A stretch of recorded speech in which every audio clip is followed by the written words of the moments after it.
Hey, Rosebud. How are you? I am good. I am doing well. How about yourself? I'm okay. That's good. That is fantastic. And to the Do We Have to crew, welcome to another wonderful edition of Do We Have to, a marriage podcast. I'm your host, Sean. I'm Emily. Emily, who's going to live life like this is the last time for a long time at the wrong time. Miller. Are you good? I'm good. Okay. I can't get that movie out of my brain. Got it. Sinners. Emily watched Sinners for the first time. And I did. Let me tell you, when I went and saw it in theaters, I was insanely excited because I really love the director and I think he does a good job. Every movie I've ever seen him make is fantastic. He's made the Black Panther movies, and this one was, I think, his best so far. Mm-hmm. And Michael B. Jordan, I'm definitely a fan of, and I know you are too. Yes, I am. You like you some Michael B. Jordan. I do. Ever since we've seen that awkward moment, or Friday Night Lights, honestly, we've been pretty hot and heavy about Michael B. Jordan. Yeah, the last couple seasons or the last season, he's the quarterback for the team that the coach goes over that's like on the bad part of town. Oh, I don't remember that. Of course, they have to make it like he's an inner city kid when it's just fucking like 15 miles over in Texas. But I don't remember that. Yeah, he was a quarterback. Interesting. Okay. And he becomes friends. He's rival. Guess what we'll start watching again? We watched that. You and I did.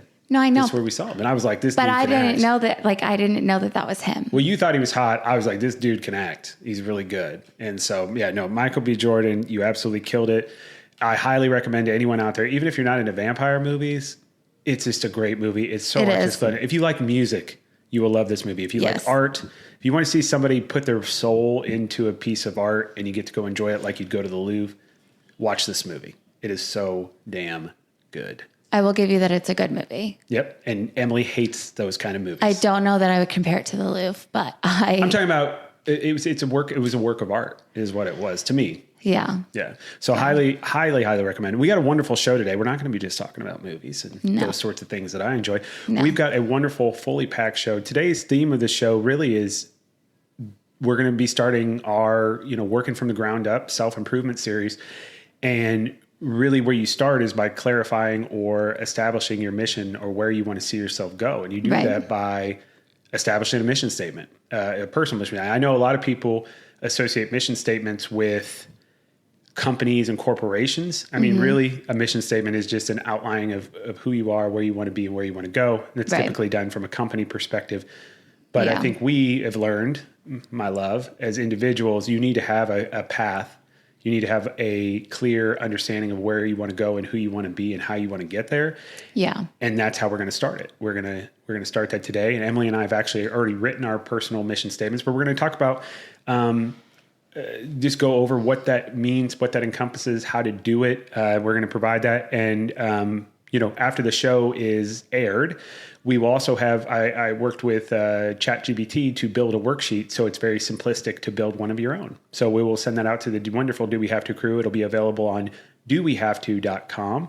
And of course, you can get this show today by going to youtube.com/@dowehavето, a marriage podcast.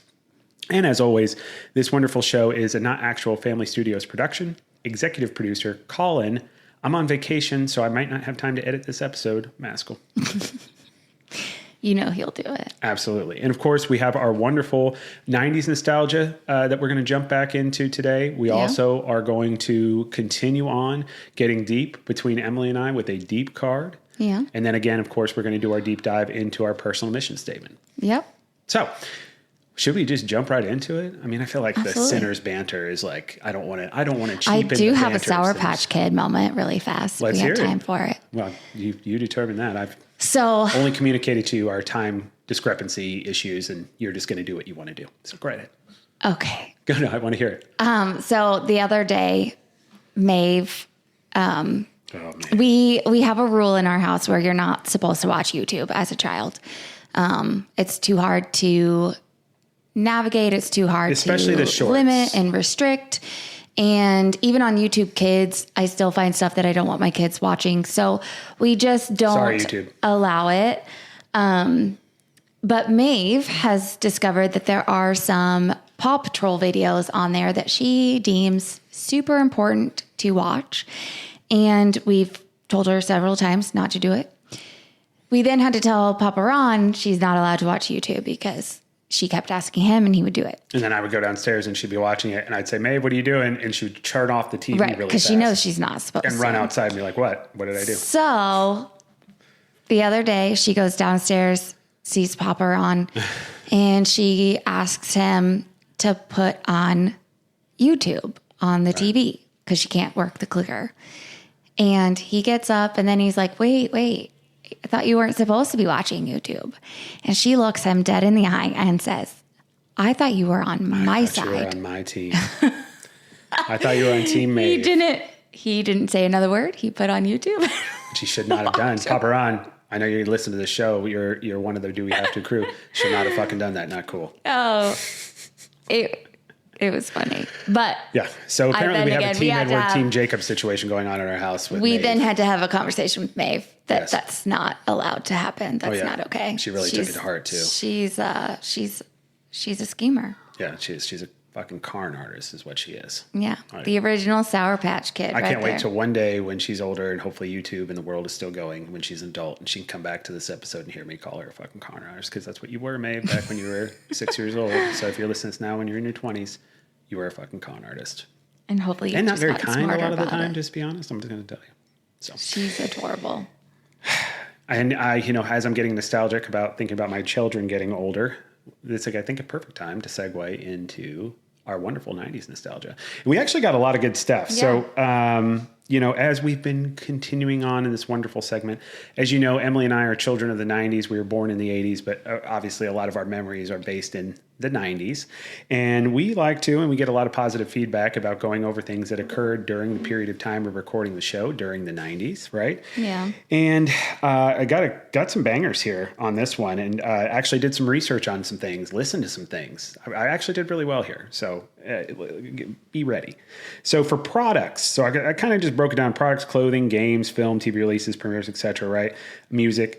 For products during this week, which the week was July 13th through July 19th, Apple's Quick Take in 1994 was it was called the Quick Take 100. It was a digital camera that debuted in 1994, and it's actually one of the earliest consumer-friendly digital cameras. It's so interesting because I don't remember that. Do you remember that? No. Okay. There's a lot of people that come super early to the table with products that are like so normal now, but they weren't successful. It's really interesting. Right. I never remembered anything. I don't really think Apple got on people's radar until the iPod, right? Well, the iPod. It had to be the iPod. Yeah. When they defeated Zune in front of the Microsoft side. And then obviously going into phones. Yeah. But certainly wasn't a digital camera. No.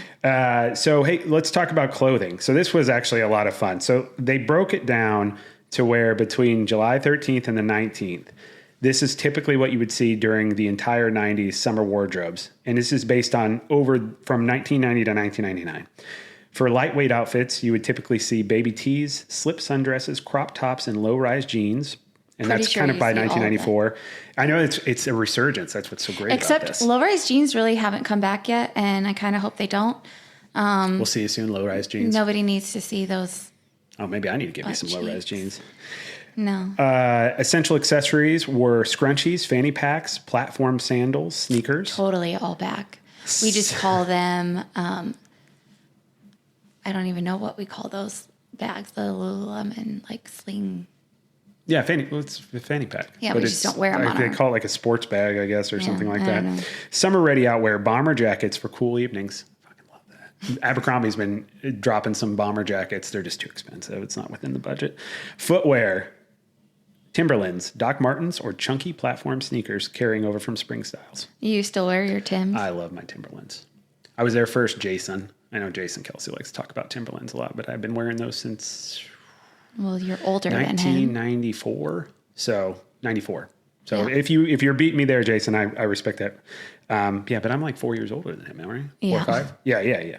Okay. Games. 1990 Metal Gear Solid, which you're not going to even know what that is, but it's about like this guy named Snake Eyes, which is like a secret covert guy. And it's an insanely popular video game. It's still making games to this day for the newest platforms. Gaming tech like the Genesis Nomad, which is a portable Sega, and the Atari Kojak arcade hardware launched. None of these were really successful. F-Zero X launched in July 13th of 1998.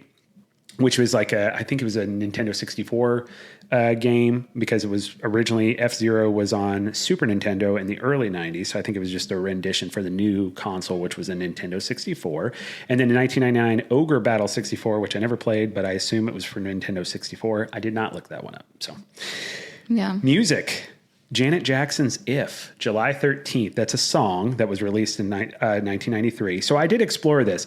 So for you younger folks out there, because there are some that are Do We Have To crew members, essentially this is kind of when Janet Jackson broke out into her more adult, risque or more adult like woman content, right? Yes. Stuff, yeah. So kind of like going from Hannah Montana to Miley Cyrus, what she is now, right? Got it. Because the song If is about intense, unfulfilled sexual desire and an act of fantasizing about a person. And the song essentially explores the singer's, I took these notes, by the way, the singer's longing for a connection that remains out of reach, constructing a world of sensual possibilities with her imagination. It's a song that contrasts her previous work, which often focused on abstinence or flirted with intimacy, kind of like just more at a yeah. arm's She went from length. PG to PG-13. Yeah, and so this is more a direct, more assertive exploration of lustful feelings. I don't know.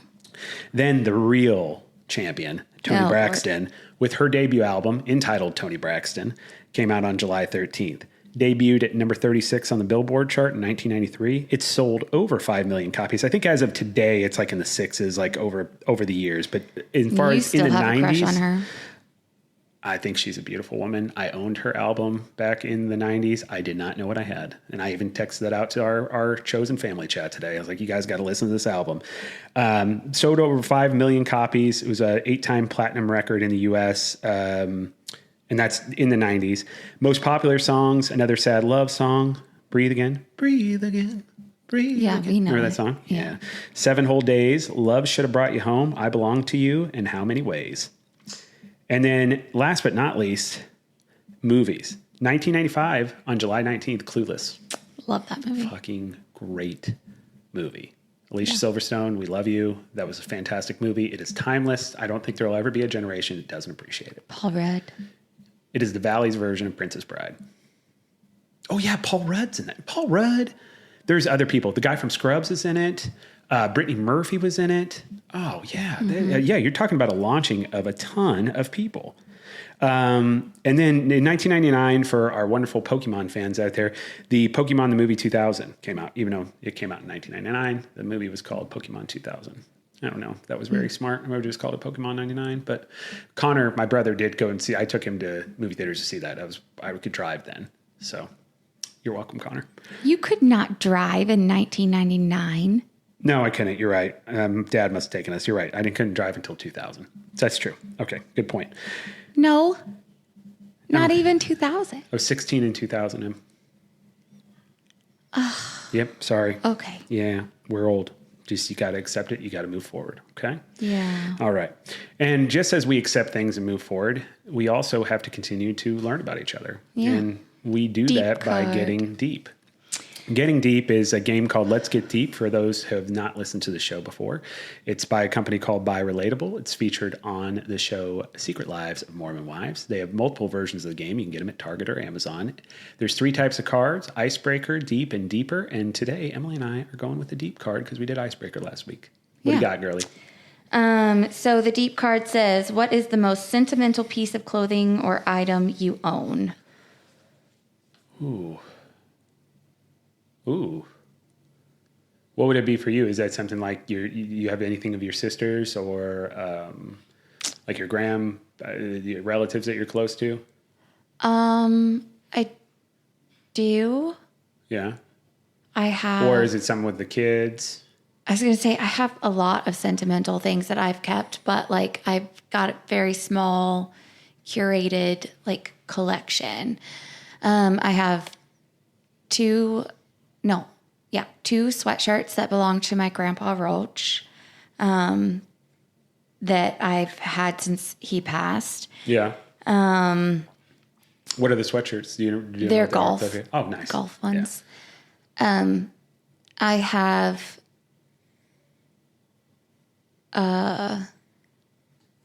have my sister's softball helmet where she wrote Bible verses in. Nice. Well, which one's your the question was, what is your most? Not tell me every sentimental piece of clothing you had. Sorry. No. I'm not saying it like a bad thing. I'm saying like, I personally want to know what is like the one that means the most to you is what I'm asking, not saying you're doing too much.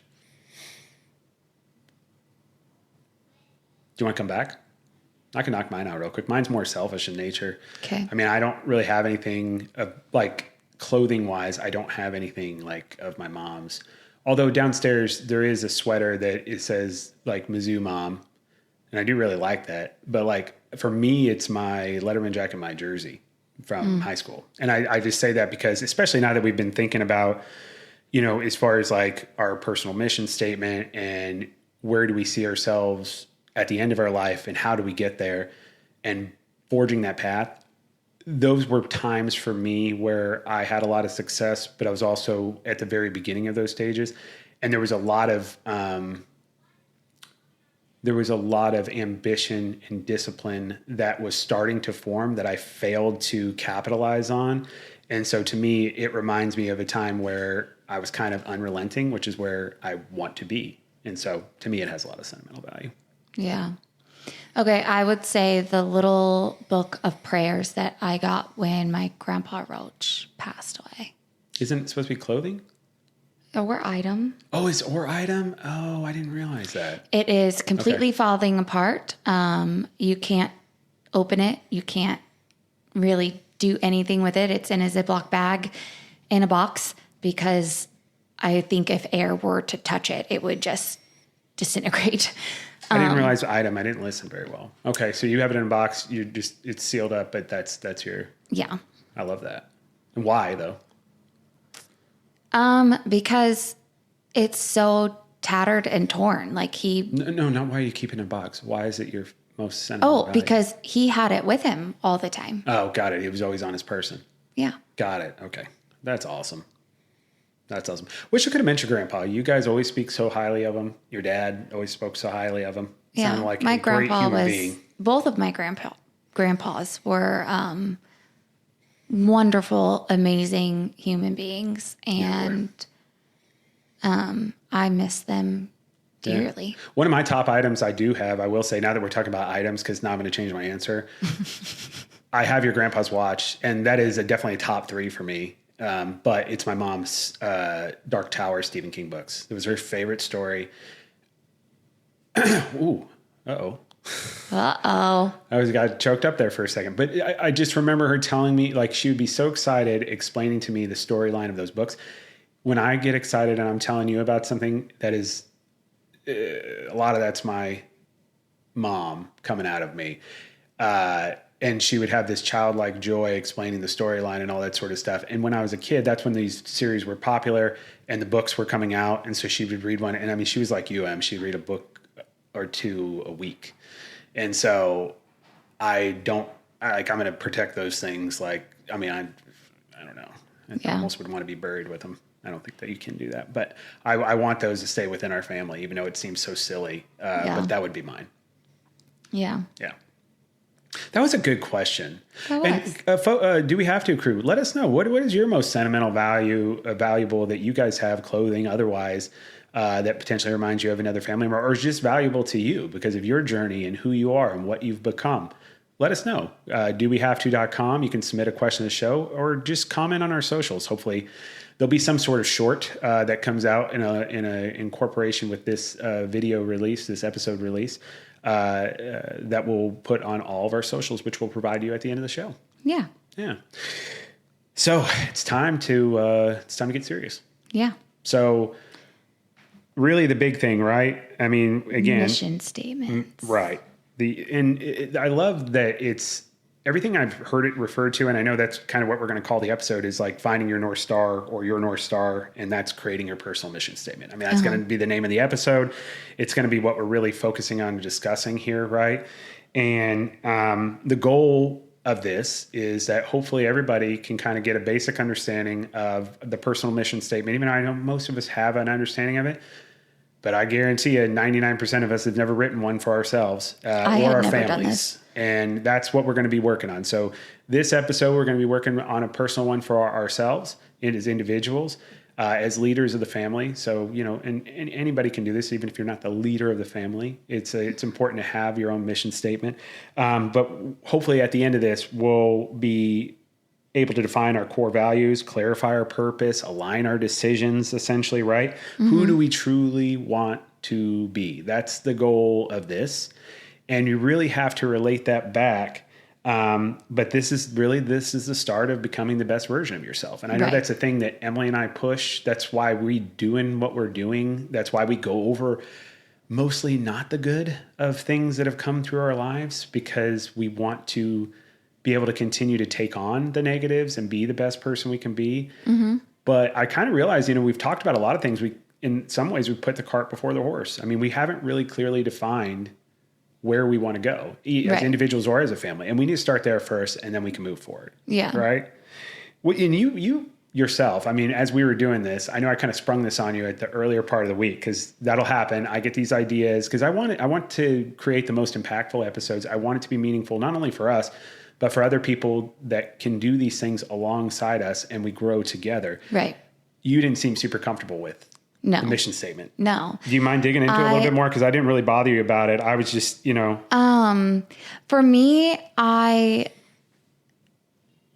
really, really struggled with this. Sure. I've done a lot of different things in life, but I've never had what I felt as like a true purpose. I don't have a straight career path. I've jutted off and done lots of little things, lots of big things. Kind of like a jack of all trades, but master of none. And I've always felt kind of like a failure in that aspect. And having to like sit down and take a look at that and like putting it on paper was really hard for me, because I don't see myself as a successful person. I see myself as like a dependent upon person. Like I depend on other people, and people depend on me, but not always a good way. What do you mean? Well, I just not in a good felt way. Like, I didn't feel like I had a purpose outside of being a wife and a mom. And some days I still don't. So this was a really hard thing for me to do. And then every time I sat down to write what mine would be, it always turned out to be about caring for others and caring for my family. And I realized that that's really my purpose. Like my purpose is being a caregiver. I really do. Everything that I do goes back to helping other people be the best that they're at. And I can't do that if I'm not my best.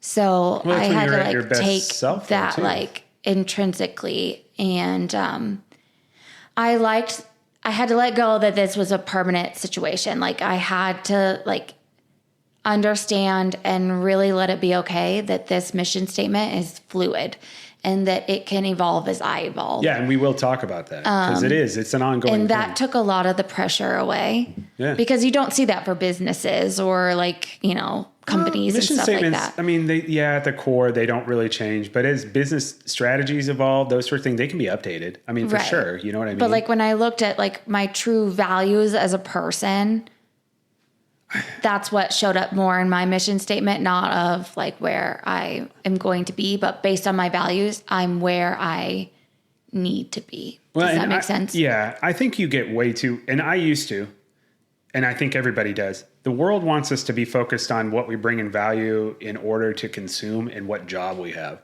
And I think it's important to financially provide for your family. It's important to take care of your family. Those are two important roles, but it's more about how you're taking care of your family as opposed to what you're doing to do it. And I do think we put way too much stock in that, and we got to get away from it. And so I think that's where this is really good to start out with. So let's just kind of break down the initial mechanics just general to make sure, anybody who's not really interacted with this before or really is deeply involved in knowing what a mission statement is, right? Yeah. So how would we define a mission statement, Em? So it's basically just a short statement that either guides to. You can just read the definition. Why are you trying to make it sound like it's? Well, I mean, it's is just so wordy. It's a short guiding statement that expresses your values, vision, and purpose. Yeah, but like there's so much more to that. But I know but it's a definition, so you want to. It is shortened purposefully. Like we don't need to go into a diatribe about it. We're going to explain that. That's hilarious. I love you. That was good. It sounded very. Very natural the way you were saying it. It's so much more than that on the paper, though. I mean, no, it's really not. I mean, I think again we try to complicate these things way too much. It is a statement of who you are, what you believe in, and where you want to be. That's it. I mean, it's really what it is.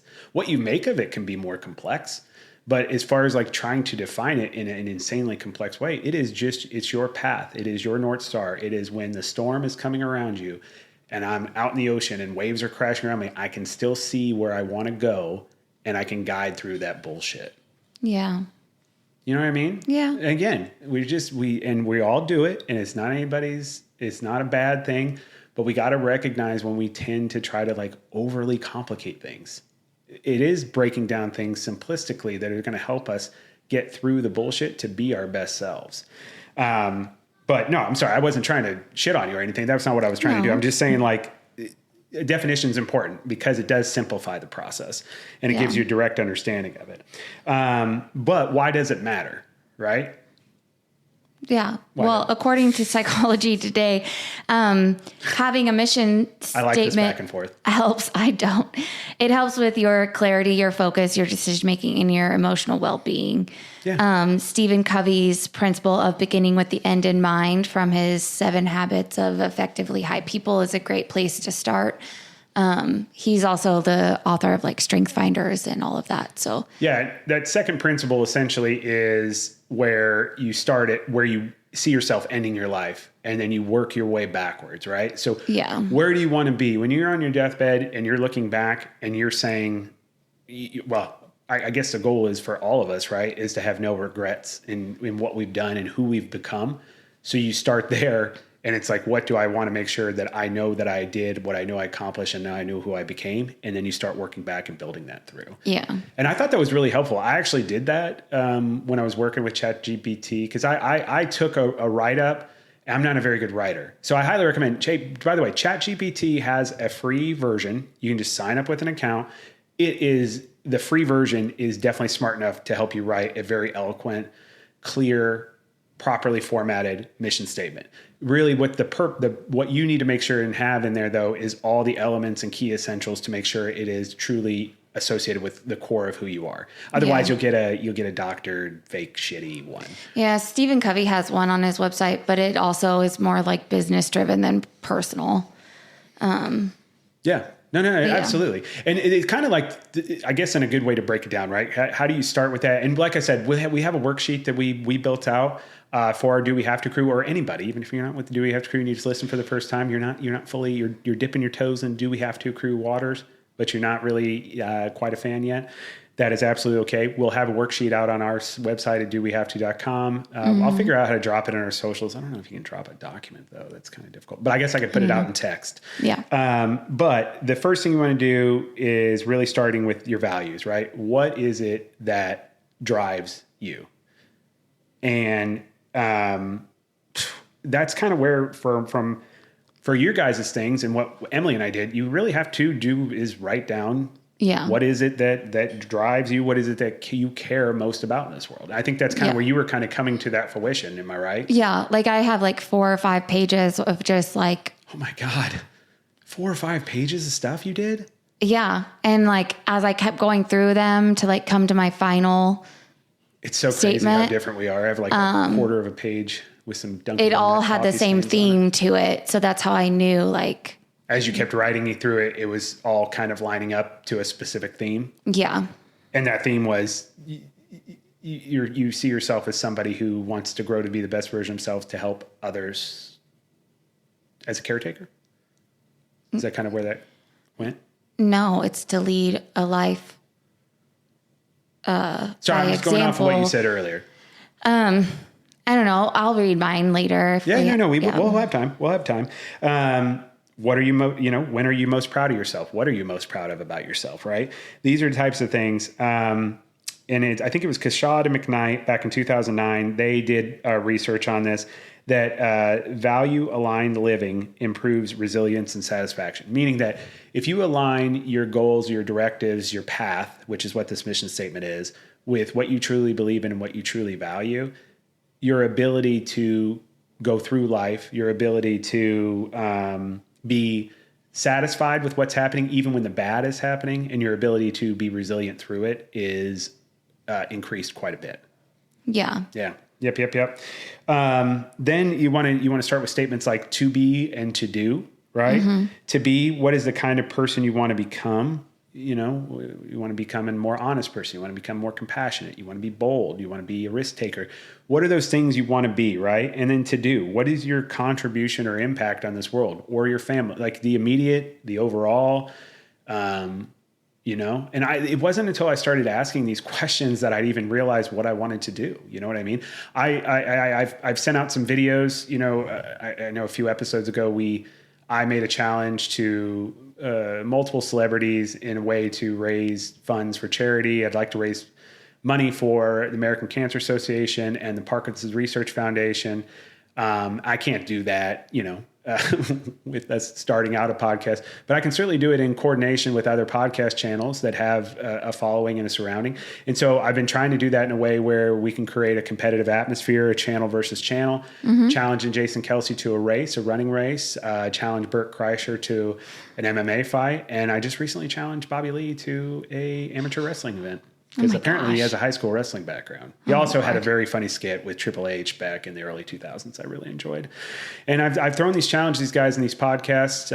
I know they're very busy people, but it's a really important thing. It's not about growing the podcast and popularity or making money.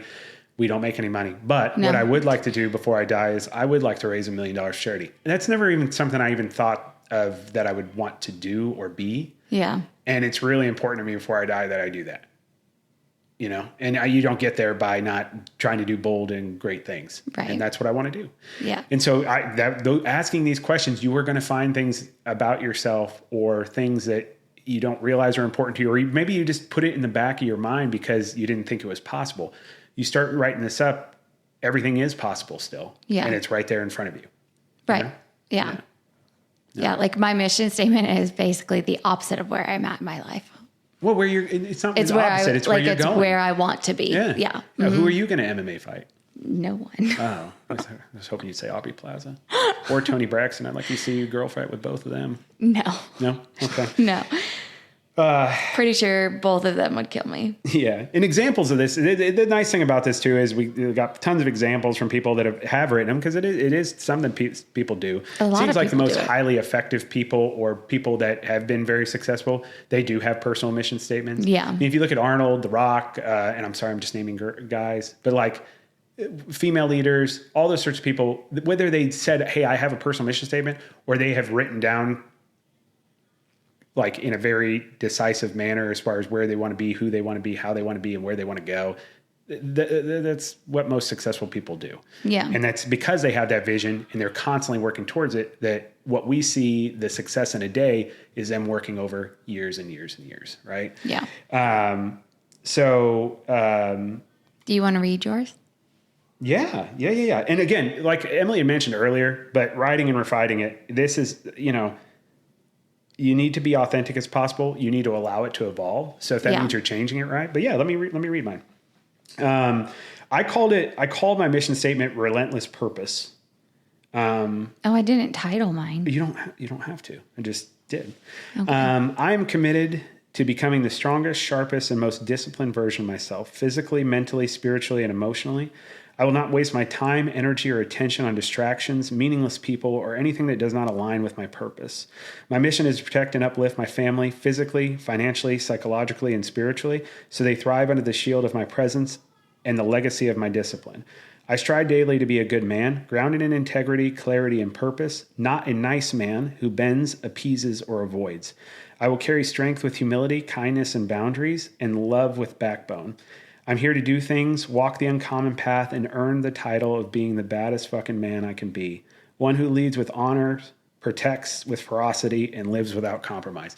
I know I'm writing the right thing because as I say it, I get emotional. Yeah. Because that is, I mean, it does tinge in my soul of where I want to go. And I may make some updates to it, but I mean, I spent a lot of time on it. I'm very satisfied with how it came out. Yeah. And so guys, like, I mean, you think it's just do it. Write it down. It does not have to be perfect to start out with. No. It doesn't have to be anything finalized. Get it. And then I'd highly recommend you print that out and you put that right in your front of your fucking face every moment of every day as much as you possibly can. Yeah. How about you read yours? Mine is a lot gentler. Okay, that's great. Yeah. Okay, so mine is, I desire to live a life full of everything good and happy. Provide myself with things that provide me with nourishment and less imposed pressure, whether it be self or outside, to do or be at all. I will continue to thrive, not just survive. I am committed to seek outlets to feel creative, inspired, and whole. I will lead my family to live knowing that God replenishes us and will not let us be forgotten. Let them understand that enough is good enough. Let them be okay with the space that is created to grow, learn, love, and truly live with richness and meaning to life. I strive to provide a cadence for myself and my family to show up for ourselves, to create simple traditions, and to cherish moments, not things. I will lead my family to success by living with the strength to know that we can do it all, but we don't have to. That burnout is not the goal, but space is. Love that. Teach them that being enough is enough, and remember who we truly belong to. Live a simple and slow life, committed to being who we were made to be, and we are made for so much more.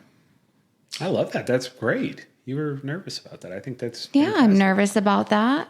Well, you're sharing a lot about yourself. Personal. It's very personal, but that's why we're doing the show. I mean, we didn't sign up to give a guarded representation of marriage or being individuals in a marriage and being a family. Yeah. So I never ever feel like I'm enough. Like on a daily basis, I always feel like I should be doing more. But was part of that though, because you're doing things that aren't of value and you could be doing things of value. I mean, I struggle with that. If I'm doing something where it's like, I'm getting to that mindset now. If I'm doing something where it doesn't have some sort of intrinsic value or the end goal of whatever I'm doing isn't, it's hard to do. When was the last time you see me play a video game in the last 2 weeks? It may not have value to someone else, but it's value to me because it's giving me the space that my brain needs. Does that make sense? It's giving me the space that my body needs. It's just giving me space to breathe. It's giving me control of my time, not something else controlling my time, not someone else's opinion controlling my time. I mean, I validate your opinion on it. Yeah. I don't know if I agree with it fully, but I validate your opinion on it. Absolutely. I don't know. Yeah.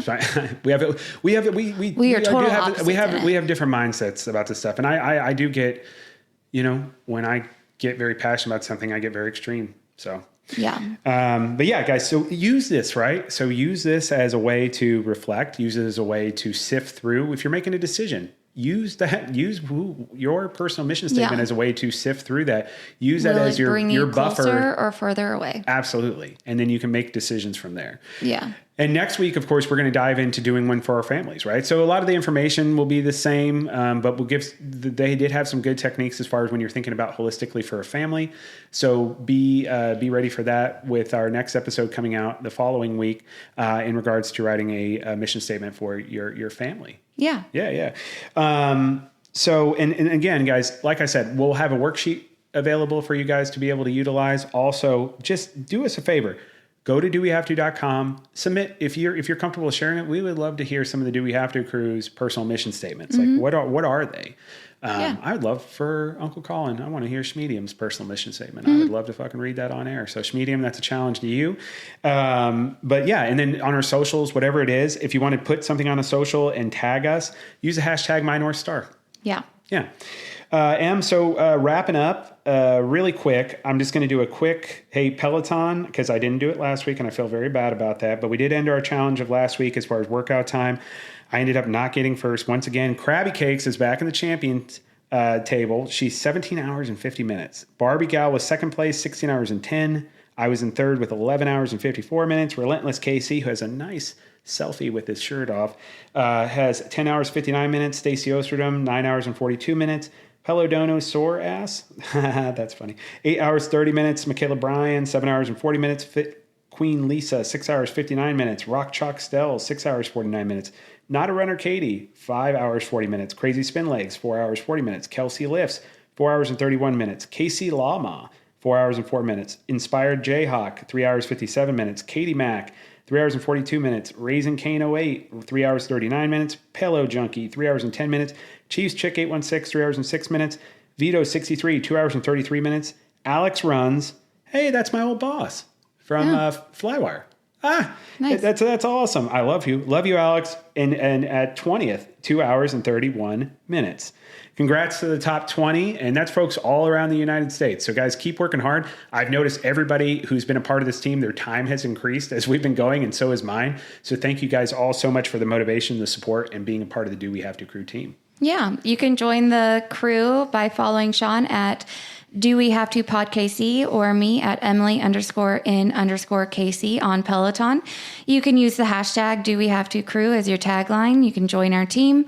You can also follow us on social medias at YouTube, which is at Do We Have to A Marriage Podcast. Or Instagram, Facebook, and Threads is at do.we.have.to. X is at Do We Have to Pod, and TikTok is at Do We Have to A Marriage Pod. Love that. Yeah. And to the wonderful Do We Have to crew out there, as you're writing your personal mission statements, or if you're just thinking on this and reflecting on this, I mean, I think the best question to ask is a wonderful music lyric by the band Switchfoot. Are you who you want to be? Ooh, are you who you want to be? I'm not a good singer, but I love singing. And that is the crux of the question. Who do you are? Where do you want to go? Who you want to be? There's still time. I don't care if you're fucking 70 or if you're 19. You can forge your path. You got to do that by clarifying your path. You clarify your path by building your personal mission statement. Emily, what do you got for the Do We Have to crew? I want everyone to go be the best one of the best ones. Best one of the best. Dashboard. Yeah. So excited to go see them in August. Yeah. And as always, as you're out there and you're interacting with the world, again, you don't have to be a nice person. Just be a good person. Just don't be an asshole. Be a good person. Absolutely. Yeah. Love you, Rosebud. Love you. Bye. Wake up, I'm about to shake up every little thing, show you all that we can be. Come dance in my glow.